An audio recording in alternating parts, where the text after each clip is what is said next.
Ya, selamat bertemu kembali dalam perkuliahan kita pada saat ini ya, teman-teman.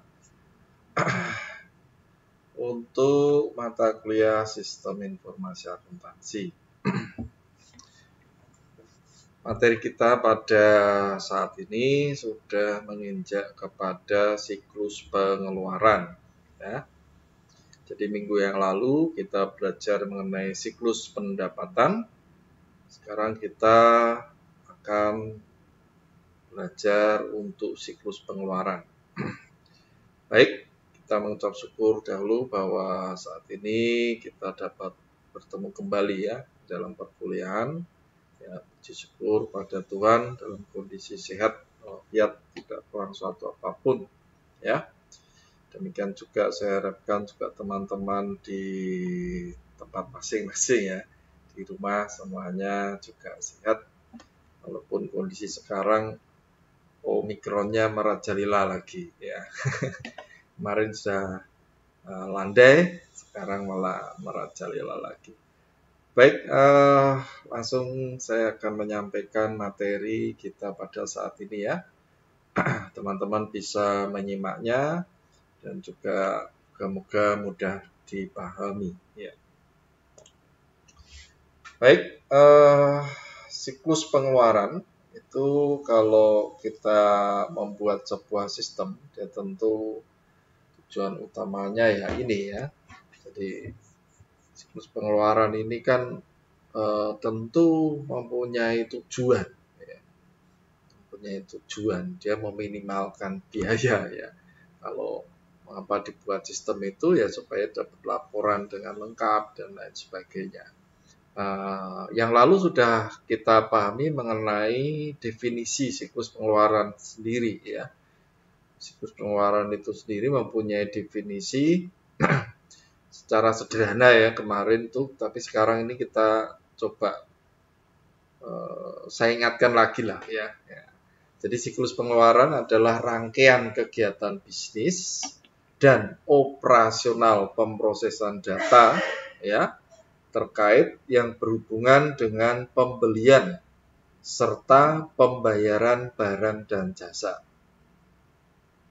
Jadi perhatikan di sini pemrosesan data terkait berhubungan dengan pembelian dan pembayaran barang dan jasa. Tadi sudah saya sampaikan bahwa tujuan utama dalam siklus pengeluaran ini ya meminimalkan biaya total. Ya, memelihara persediaan maksudnya ya. Memelihara persediaan, perlengkapan dan berbagai layanan yang dibutuhkan organisasi ya, supaya berfungsi dengan baik. Ya. Kalau kita paham betul ya, nanti kita membuat sistem informasi terkait ini ya, kita tahu tujuan utamanya seperti ini. Nah, kita buat sistem informasi ya yang mendukung dari tujuan ini siklus pengeluaran ini, gitu ya. Di dalam siklus pengeluaran ini hal-hal atau keputusan-keputusan penting yang perlu diperhatikan di sini perlu teman-teman perhatikan ya. Misalnya berapakah tingkat optimal persediaan dan perlengkapan yang akan ditanggung. Contoh pertanyaan ini perlu membutuhkan jawaban. Nah, makanya kita harus siklus dan sistem yang akan dibuat. Pemasok manakah yang memberikan kualitas dan layanan terbaik dengan harga terbaik? Jadi kalau sekarang itu kan sudah sedemikian terbuka ya, transparan. Teman-teman bisa lihat di sistem dimanapun itu mudah sekali sekarang online membanding-bandingkan ya. Jadi dari baik kualitas layanan maupun harga. Yang paling sering itu harga. Ya, sekarang sangat terbuka. Ya, persaingan sedemikian ketat. Di manakah persediaan dan perlengkapan akan disimpan? Ini juga perlu keputusan nanti. Bagaimana cara organisasi mengkonsolidasi pembelian di lintas unit untuk mendapatkan harga yang optimal. Ini juga nanti perlu diputuskan. Ini pesan-pesan penting, cukup banyak ini. Bagaimana TI dapat digunakan untuk meningkatkan baik efisiensi maupun keakuratan fungsi logistik inbound ya, dalamnya. Apakah tersedia cukup kas untuk memanfaatkan diskon yang diberikan oleh pemasok? Jadi kalau biasanya ketika kita membeli itu kan dari perusahaan entah pabriknya atau distributor ya, itu atau supplier lah gitu ya. Itu kan pasti dia akan memberikan kalau misalnya cash diskonnya beda dengan Tempo. Nah, maksudnya kayak gitu. Jadi kita kalau bisa dibayar kas dan itu untungnya besar misalnya dan kita itu punya ya kenapa harus Tempo? Nah, tapi kalau kita lihat ketersediaan kasnya atau arus kasnya kurang, oh ya untuk Tempo gitu ya. Jadi ini keputusan-keputusan ini harus diambil dalam siklus pengeluaran. Bagaimana pembayaran ke vendor atau supplier juga dapat dikelola untuk memaksimalkan arus kas. Jadi juga seperti itu untuk supplier ini misalnya ya. Jadi istilahnya ini vendor ini supplier lah ya. Kalau apakah 3 aktivitas bisnis dasar dalam siklus pengeluaran? Jadi kalau keputusan-keputusan tadi itu harus dipikirkan dan nanti akan diambil keputusannya.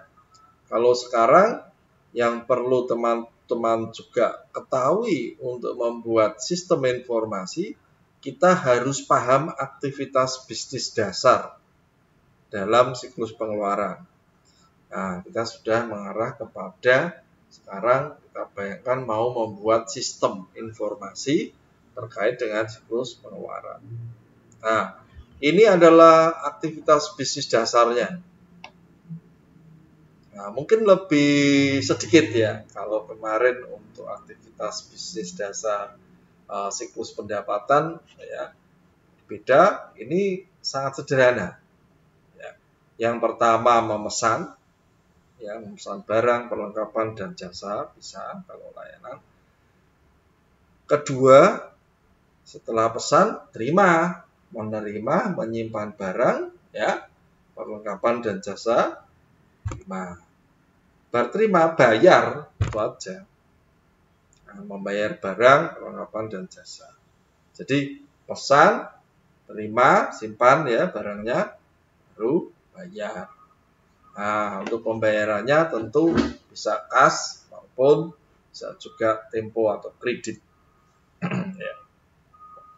Nah, untuk kita kali ini kita mencoba untuk mudahnya ya gambarannya itu ke kas ya, pengeluaran pembelian kas.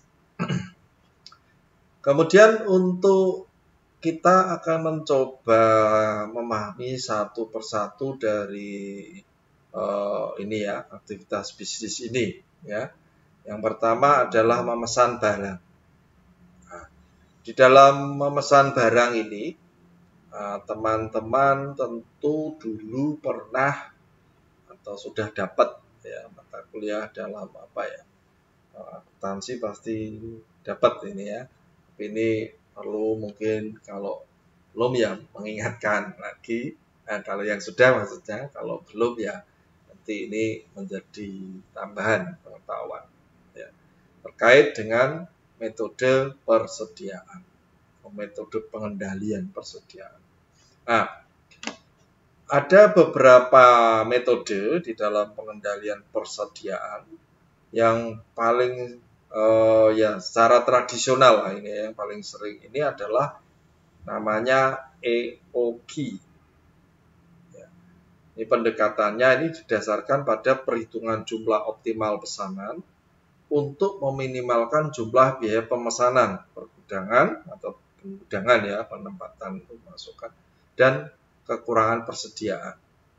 Jadi kalau di sini EOG sendiri itu tujuannya adalah bagaimana secara optimal, nah iso pas loh bahasanya, ya, iso pas gitu.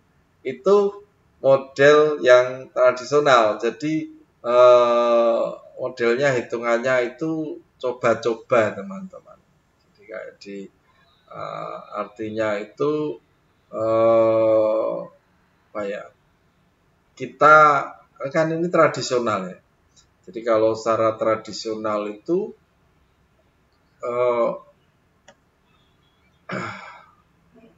ya tunggu sesuai order ya. Jadi ordernya dulu ditunggu. Kalau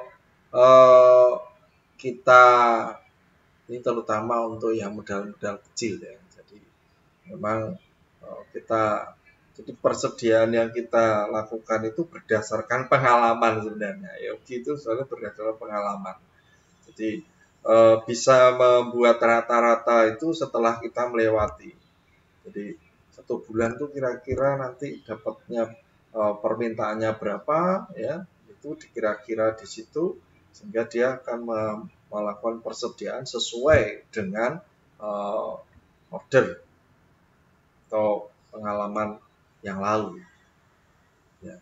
Ini secara tradisional begitu, sehingga ketika seseorang atau perusahaan melakukan model ini, pesanan ekonomis, ya, economic order quantity.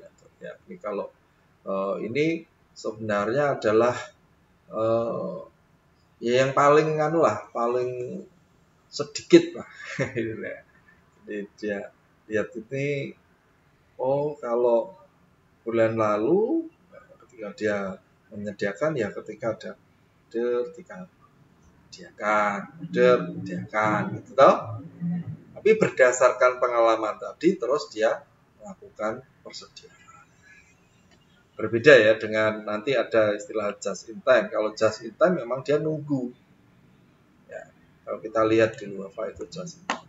Nah, kalau tadi tradisional yang juga paling sering digunakan ini persediaan, metode persediaan yang alternatif, dan ini juga cukup atau sering digunakan ya. Ada MRP sama just in time. Nah, kalau MRP ya, pendekatan ini dia mengurangi tingkat persediaan yang dibutuhkan dengan cara menjadwalkan produksi, bukan memperkirakan kebutuhan. Jadi kalau tadi EOG itu lebih cenderung ya, dia istilahnya wait see ya, ketika dia bulan lalu ya, orderan dapatnya pesanan segini ya, memesannya seperti ini karena kebutuhannya itu ya, produksi dan lainnya, kita ulaannya itu sesuai dengan permintaan dulu bulan lalu. Nah, setelah tahu, nah ini kita kira-kira, oh berarti seperti ini, setiap bulan kita sediakan segini. Nah, itu EOG tadi. Tapi kalau yang ini MRP itu dia setelah mengetahui ya, itu dia jadwalkannya itu tetap. Ya, dijadwalkan produksinya itu tetap. Modelnya itu jadi dijadwalkan produksinya. Seminggu harus seperti ini, berapa harus, misalnya kita harus sediakan 1000, ya sediakan 1000 ya. Metode persediaannya harus ada, dia buat itu itu dibuat jadwal produksinya, dibuat berdasarkan dari juga tentu pengalaman ya. Tapi kalau yang EOG tadi belum tentu dijadwalkan, pokoknya 1 bulan membuat seberapa atau sesuai dengan perkiraan. Nah, kalau just in time ini berbeda. Jadi berbedanya dia itu bahkan ingin menghilangkan biaya penggudangan. Jadi tidak terlalu banyak menyimpan. Ya. Kalau just in time ada pesanan baru produksi. Ada pesanan produksi. Begitu, itu just in time.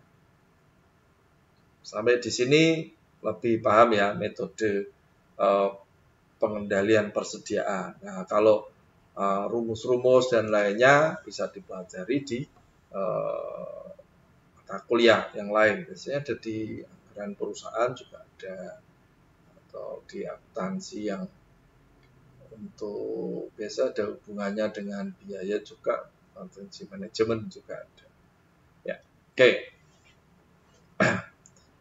Sekarang perbedaannya, ini bedanya tadi sebenarnya sudah saya sampaikan juga ini ya. Jadi MRP menjadwalkan produksi, memenuhi perkiraan kebutuhan penjualan sehingga menghasilkan persediaan barang jadi. Jadi dijadwalkan. Sedangkan just in time menjalankan produksi untuk memenuhi permintaan pelanggan. Ini. Jadi ketika pelanggan minta baru produksi, itu just in time. Gitu ya. Nah, sekarang kita masuk ke dokumennya. Jadi dalam memesan barang tadi kan tentu ada dokumen maupun prosedur. Ya. Permintaan pembelian adalah sebuah dokumen yang mengidentifikasi ini ya. Jadi peminta dan mengidentifikasi nomor barang. Permintaan ini maksud maaf ya, ini meminta ya, dan mengidentifikasi nomor barang. Maaf ini PM ya. Kemudian menspesifikasikan lokasi pengiriman dan tanggal kebutuhan. Spesifikasi, deskripsi jumlah barang dan harga setiap barang yang diminta. Ini saya butuh ini dokumennya. Juga dan dapat berisi pemasok yang dianjurkan. Kalau di dalam sebuah sistem itu kan kalau bisa kita membuat sistem itu kan dari pemasok kita bisa bandingkan ini harganya segini, ini harganya segini, ini kecepatannya bisa terpenuhi dalam waktu berapa lama, yang ini lebih cepat atau bagaimana. Itu kalau bisa kita perlu informasi atau dokumen dan juga yang perlu kita ketahui. Gitu ya teman-teman ya. Kemudian keputusan-keputusan penting yang biasanya dilakukan di dalam pemesanan barang atau pemesanan barang, baik perlengkapan maupun jasa ini ya. Yang pertama itu adalah menentukan pemasok atau supplier atau vendornya. Nah, menentukan supplier ini tentu dengan banyak pertimbangan. Ya, tentu pertama mungkin harga, biaya kirim, jauh dekatnya dan lain sebagainya, kecepatannya, waktu kebutuhannya, atau kalau Anda dikirim lebih cepat, yang satunya seminggu, satunya sehari, milih yang mana? Nah, tapi belum tentu saya milih yang sehari, tapi kalau kebutuhan saya tidak mendesak, seminggu tidak apa-apa. Asal harganya jauh lebih murah, gitu tak? Jadi itu pertimbangan-pertimbangan itu banyak. Ya.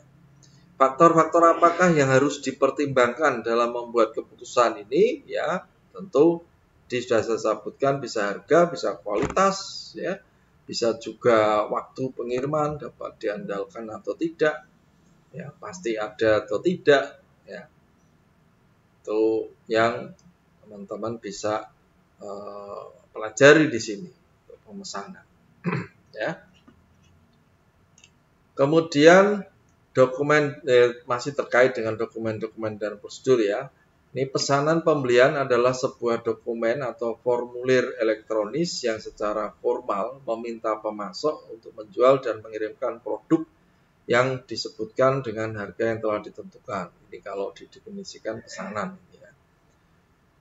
Jadi pesanan ini dokumennya adalah bisa biasanya kalau dulu zamannya itu berarti nota ya, atau surat jalan gitu. Nah, dalam hal ini kalau itu berhubung nokta atau faktur lah ya. Ini kirim bersama-sama nantinya adalah dengan pengiriman barang. Pesanan pembelian juga merupakan janji untuk membayar. Jadi kalau kita pesan, ya, oh ya ini tulis semuanya pesanan itu. Nah, dasarnya ini adalah nanti tuangkan di dalam nota. Nah, di dalam nota yang mau dikirim nanti itu, ini juga merupakan sebuah janji untuk membayar otomatis. Kalau itu dia sudah. Seringkali beberapa pesanan pembelian dibuat untuk memenuhi satu permintaan pembelian. Jadikan satu misalnya, kalau bisa. Dalam satu nota juga selesai. Jadi ketika seseorang atau kita mau beli ke supplier, barang kan banyak misalnya. Itu biasanya dijadikan satu permintaan. Tidak terus satu kirim, satu kirim gitu enggak. Biasanya kan lihat-lihat juga kirimnya dan lain sebagainya. Biasanya dijadikan satu permintaan. Oke. Sekarang setelah pesan, ya, yang ketiga adalah menerima. Menerima dan menyimpan barang. Aktivitas bisnis utama kedua dalam siklus ini adalah penerimaan dan penyimpanan. Ya, keputusannya kalau yang harus dilakukan ya, pesan penting terkait dengan kebutuhan informasi juga. Ini ada beberapa ya. Yang pertama ini bagian penerimaan. Setelah pesan barang terima. Yang terima siapa? Biasanya adalah bagian penerimaan di dalam perusahaan itu ya. Bisa jarang ya yang langsung gudang itu tidak pasti masuk dulu di bagian penerimaan, kemudian memeriksa jumlah kualitas barang baru masuk gudang atau masuk tempat penyimpanan. Ya. Tapi prosesnya seandainya pun tidak ada bagian penerimaan, misalnya itu dirangkap di bagian gudang, ya tetap urutan ini tetap jalan. Jadi memutuskan apakah menerima pengiriman atau tidak, dicek. Kemarin saya mintanya itu 1, 2, 3, 4, 5. Oh ini kok ada 6. Jadi dari sana terus dimasukkan. Ya. Kita nggak minta disisipkan. Misalnya kayak gitu. Cek. Memeriksa jumlahnya, kualitas juga. Nah, setelah itu baru keputusannya diterima. Kalau sesuai ya diterima. Kalau tidak ya tentu bagian penerimaan ini dia akan melakukan pengecekan dan sortir sesuai pesanan atau tidak. Kalau enggak ya sebagian ada yang tentu saja ditolak misalnya seperti itu. Kemudian dokumen-dokumen dan prosedur-prosedurnya. Jadi laporan penerimaan ini biasanya dokumennya itu di dalam subsistem penerimaan siklus pengeluaran ini didokumentasikan rincian ya. Ya, rinciannya itu bisa setiap kiriman, tanggal pengirimannya itu ya pasti ada itu ya. Pengiriman pemasoknya itu siapa masuknya. Itu pasti ada di struknya atau di notanya. Nomor pesanan pembelian saya pesannya kita cek. Ya. Bagi setiap barang yang diterima, laporan ini menunjukkan nomor barang, deskripsi itu keterangan barangnya ya, unit, ukuran ya, dan jumlah barang yang diterima. Ini yang umum seperti ini teman-teman. Setelah menerima ya, setelah cocok ya, terima tentu membayar. Nah, ini bayar. Di aktivitas ketiga adalah membayar. Nah, kalau kita membayar, kita cek, lihat faktur penjualan dari supplier atau vendor tadi bagaimana. bagian utang usaha tentu akan ngecek itu, menyetujui faktur, dibayar atau tidak, atau sistemnya dia pakai yang mana. Tunai ya langsung dibayar. Kalau kredit berarti sebagai hutang. Kasir bertanggung jawab untuk melakukan pembayaran, dicek. Ya. Betul enggak? Setelah biasanya terima, tadi rangkapnya kan pasti dari pihak penerimaan barang, dalam hal ini bisa juga gudang maupun bagian tersendiri, ini akan menyampaikan kepada kasirnya, bayarnya. Ya. Tapi kalau tidak itu hutang, ya, dia punya kita punya hutang gitu ya, perusahaan ini berarti hanya nota kredit yang disetujui, gitu ya. Nah ini menyetujui. Jadi kalau misalnya dibuat utang, tujuan utang usaha adalah untuk mensahkan ya pembayaran hanya untuk barang dan jasa yang dipesan benar-benar sudah diterima. Nah, ada dua cara untuk memproses faktur penjualan dari vendor, sistem tanpa voucher atau pakai voucher juga bisa. Ya. Pemprosesan efisiensi dapat diperbaiki dengan, nah ini perhatikan, meminta para pemasok untuk memberikan faktur secara elektronis. Kalau bisa juga, kalau faktur elektronis itu sekarang sudah canggih ya. Zaman dulu pakai EDI antar perusahaan ya, Electronic Data Interchange maksudnya ya. Atau melalui, kalau sekarang ini melalui internet ya, lebih murah. Kalau membangun EDI kan antara perusahaan itu ya lebih mahal, tapi sekarang jadi sangat murah ya karena ada internet. Ini melalui internet biasanya. Ya. Atau melalui sistem informasi. Sistem informasi yang berbasis web kan bisa.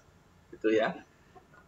Penghapusan faktur atau vendor memasuk, pendekatan tanpa faktur ini disebut evaluate receipt settlement, ini ERS ya, kalau tanpa faktur langsung. Gitu baikan ya, maksudnya itu langsung oke ya, faktur ya, bayar ya, selesai.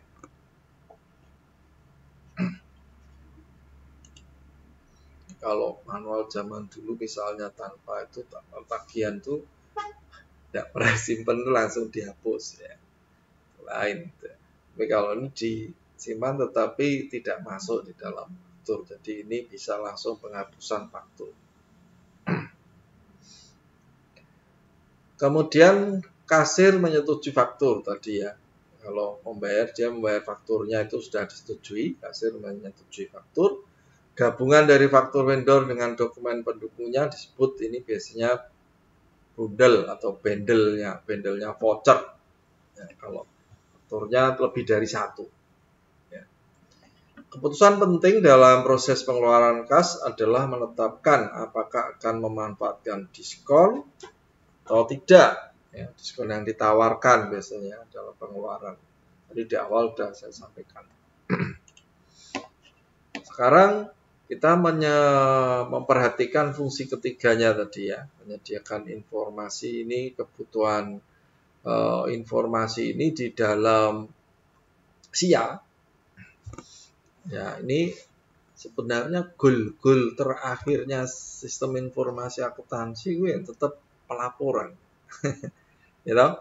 Kebutuhannya informasi ini ya laporan sebenarnya. Nah, kegunaan dalam siklus pengeluaran berarti bahwa sistem informasi akuntansinya harus memberikan informasi baik operasional dibutuhkan untuk melakukan fungsi-fungsi ini, banyak ini. Ya, kalau bisa seperti ini. Menetapkan kapan dan seberapa banyak ya, tambahan persediaan yang akan dipesan. Ya, sistem informasinya buat ini segini. Oh, kalau sisanya misalnya sudah mendekati habis misalnya 10. Nah, ini saatnya pesan gitu ya. Jadi ada mungkin Kalau yang sering dibuat teman-teman itu semacam apa, kalau dalam sistem itu pengingat, atau dikasih apa ya istilahnya tanda, atau dia itu mengingatkan gitu ya. Kalau sudah mungkin dalam sistem itu tidak tahu bagaimana dia membuat itu, nanti berubah di warnanya atau dikasih peringatan muncul gitu ya. Oh ya, persediaan menipis misalnya apa-apa, segera pesan, bisa ya. Kemudian memilih pemasok yang tepat untuk pesanan,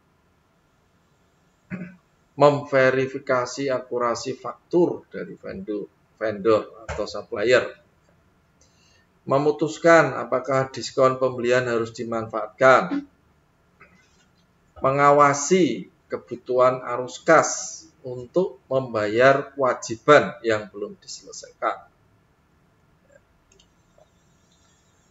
Sebagai tambahan, ya ini, saya harus memberikan informasi evaluasi strategis dan kinerja berikut ini. Ini kalau bisa seperti ini ya, teman-teman ya. Efisiensi dan efektivitas bagian pembelian, ini harapannya. Analisis kinerja pemasok, seperti pengiriman, tepat waktu, kualitas, kalau bisa seperti itu. Kalau sistemnya sianya mendukung tuh sangat bagus ya. Jadi dia bisa cek kalau pesan hari ini, pemasok yang itu besok sudah sampai langsung sehari. Ada yang lebih hebat lagi, pemasok pesan ini langsung hari itu juga dikirim sampai. Itu ada analisisnya. Waktu yang digunakan untuk memindahkan barang dari area penerimaan ke produksi ini juga penting ya.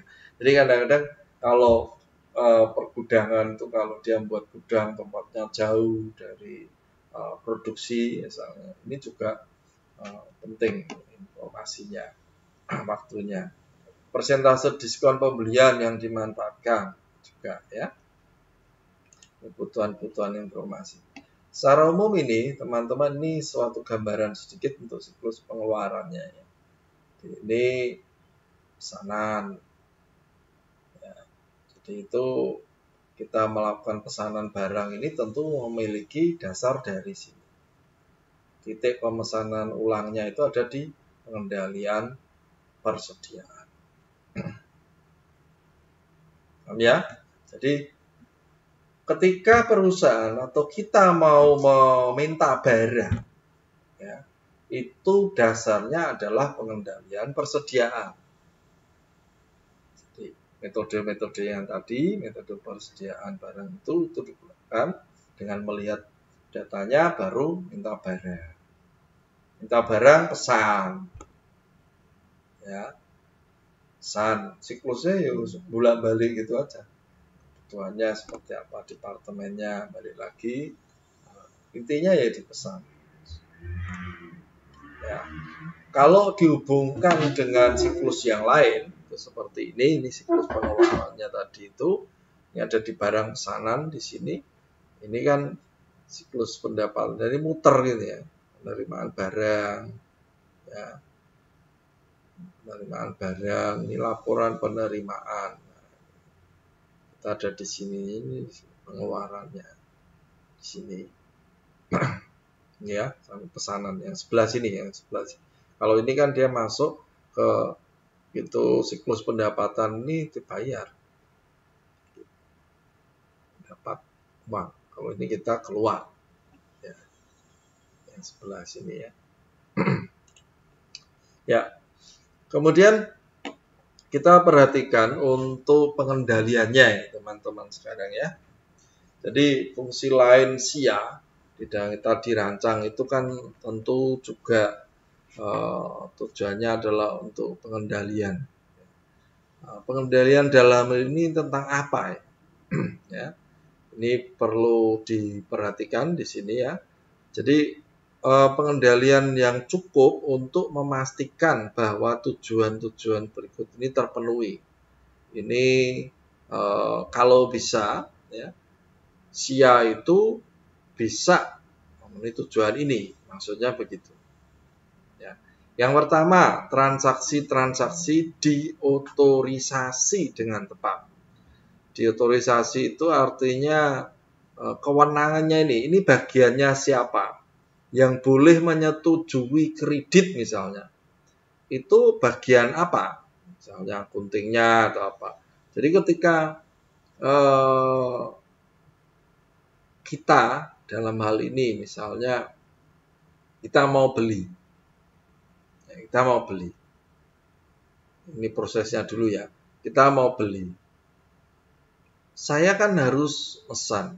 Lah ini bagiannya siapa? Bagian pesan ini. Dasarnya apa dia pesan? Nah, itu siapa? Atau kalau di dalam sebuah perusahaan bisa saja supervisornya, bagian pembelian misalnya, atau manajernya atau apa, setelah disetujui baru boleh pesan. Jadi tidak boleh asal pesan juga. Nah, kan dia harus ngecek. Kemudian transaksi-transaksi itu dicatat dengan valid. Itu pasti ya. Valid, otorisasi, transaksi dicatat. Siapa aja. Yang menyetujui lah. Kalau bahasa kita mungkin sebenarnya kayak parat gitu ya. Tapi itu penting. Ya, transaksi-transaksi dicatat secara akurat. Jadi ini yang diharapkan untuk bisa mengendalikan tadi. Aset atau kas persediaan dan data diamankan, dijaga dari kehilangan atau pencurian. Bisa seperti itu, dia harus memenuhi ini teman-teman ya. Aktivitas bisnis dilakukan secara efisien dan efektif.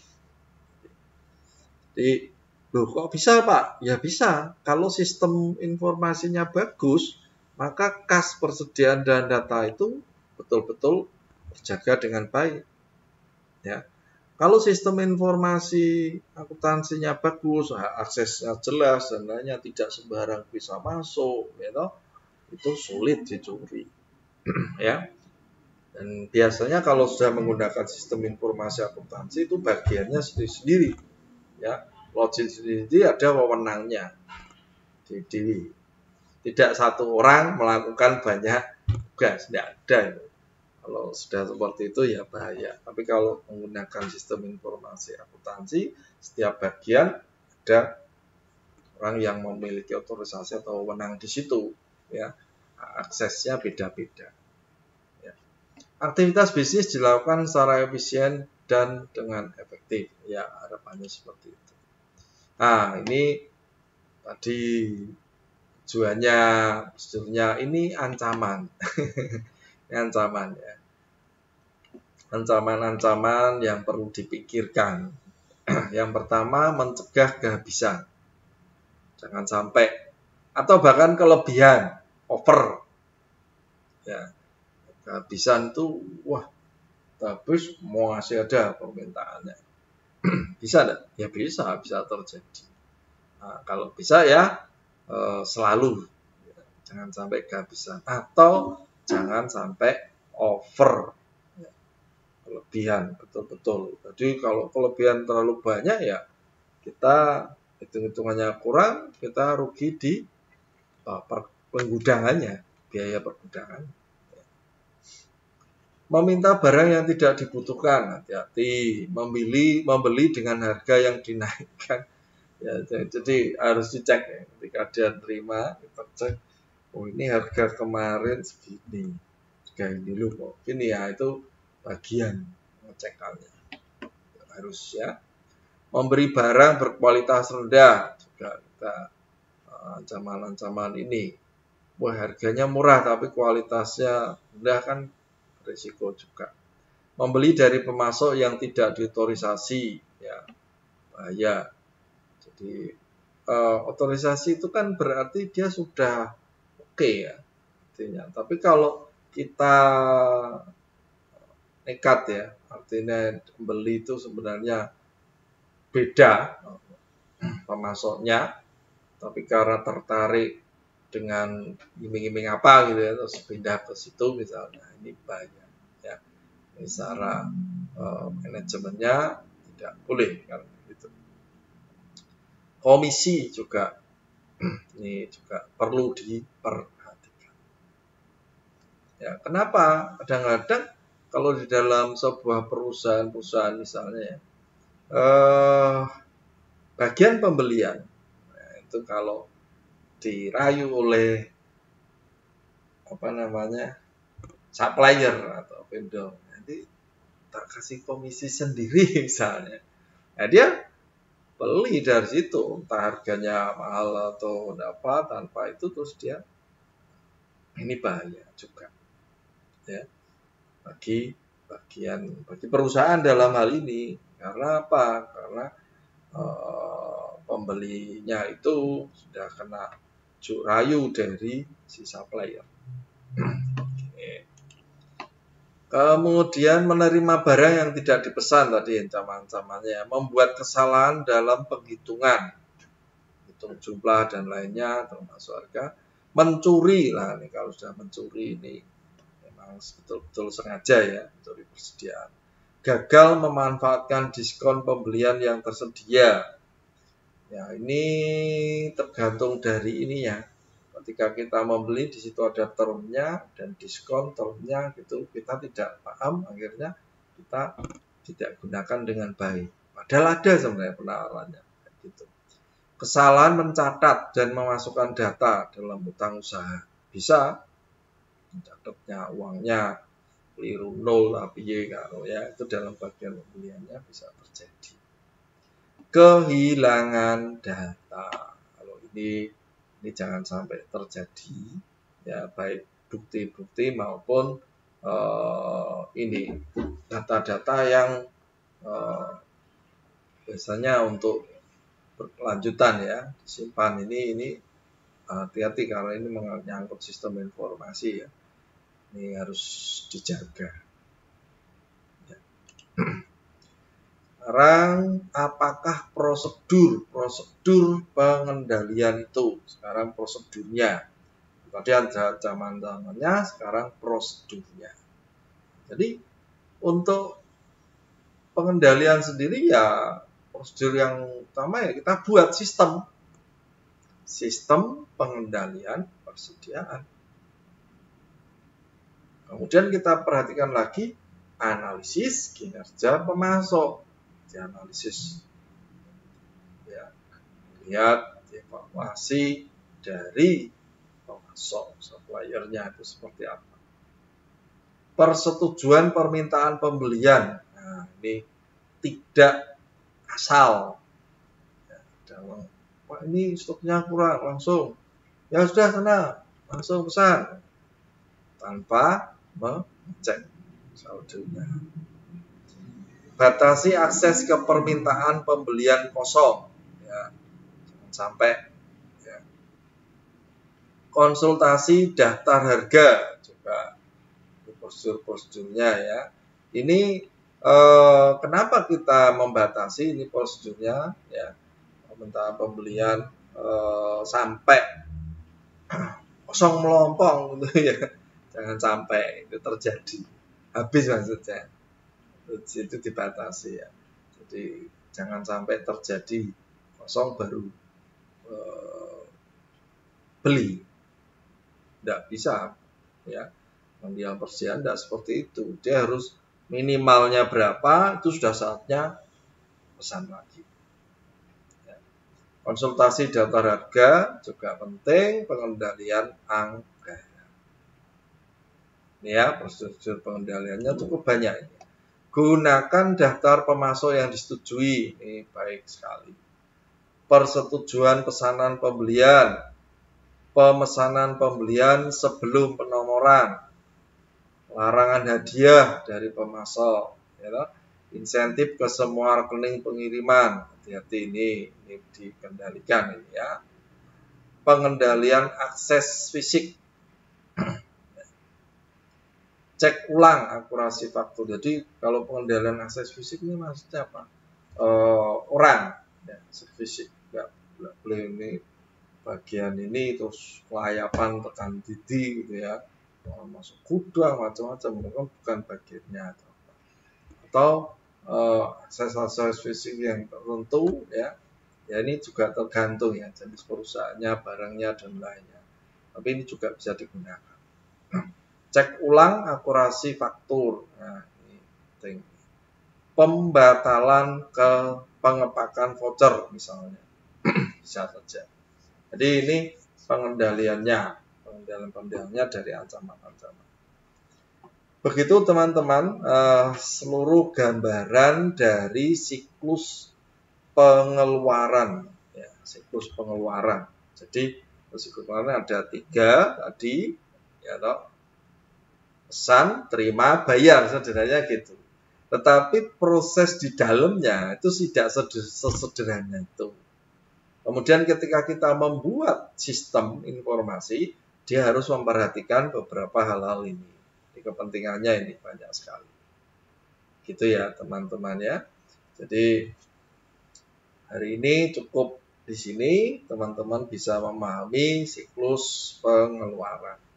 Nah, subsistem siklus pengeluaran ini sering ya di dalam pembuatan untuk membuat TA maupun skripsi ini paling sering digunakan. Jadi, sistem informasi persediaan itu paling sering karena prosesnya sebenarnya nggak terlalu banyak. Ya. Di antara yang lain termasuk pendapatan tadi ini siklus pengeluaran ini pengerjaan sistem informasinya cukup mudah sehingga banyak teman-teman bisa membuat. Ya perkara ini sih silakan nanti kalau teman-teman membuat TA maupun skripsinya ya tentu dengan mempertimbangkan juga kemudahan ketika membuat. Ya harapannya sih kalau kita membuatkan sistem yang bagus sekali, tetapi juga harus melihat kapasitas kita, kemampuan kita. Ya, ya. Silahkan saja nanti ya kalau mau pilih ini siklus ini kalau mau buat. Tapi harapannya tadi yang di warningnya, ancamannya sampai pengendaliannya itu diperhatikan. Begitu teman-teman untuk materi kita saat ini untuk siklus pengeluaran saya akhiri sampai di sini ya. Jikalau masih ada pertanyaan atau yang perlu dijelaskan boleh teman-teman tanyakan di grup kita ya, komunikasikan, konsultasikan atau yang tidak jelas boleh ditanyakan juga melalui grup WA ya bisa gitu ya. Lanjut materi juga nanti kalau memang dibutuhkan bisa Anda sampaikan di WA juga ya. Begitu teman-teman, sampai di sini dahulu. Sampai ketemu pertemuan minggu depan. Mohon maaf jikalau ada kata atau tutur kata yang saya yang kurang berkenan ya, mohon dimaafkan. Sampai ketemu lagi ya. Sampai jumpa lagi minggu depan. Tuhan memberkati kita semua. Amin.